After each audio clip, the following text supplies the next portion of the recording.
The SSFL is one of the longest running leagues in local football, with many national footballers having begun their careers in the league. League President William Wallace was pleased with the manner of the discussions and welcomes all ideas. Any organization that can't stand up to scrutiny may as well just decide to fold up.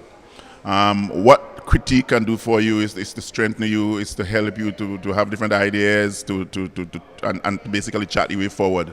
He adds that the league intends to use the recommendations made to improve the game on and off the field. We are going to put all the information together. We are going to take all these salient points in the various categories, and then we have to go back to our people, to our general council, to discuss some of these ideas.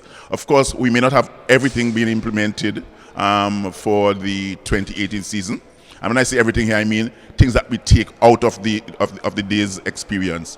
But at the end of the day, if even some of the items we get them implemented in 2018, that'll be great. But moving forward, of course, we are the organization. We can implement some of those in 2019, 2020.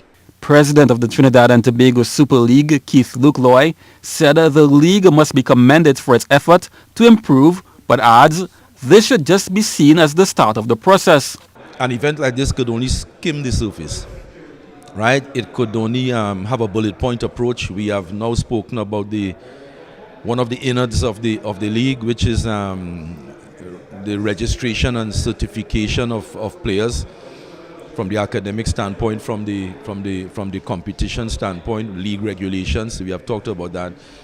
And we've just touched upon the issue of technical development in the league within the wider context of the TTFA as a whole. But as I said, in an hour, you could only have a bullet point approach to that, but the discussion has begun. He feels the Super League can continue to play a role in development of young footballers in Trinidad and Tobago. After their career as schoolboys are done, then certainly the top players would have an opportunity to come into the Super League. So that there's a lot of synergy there already.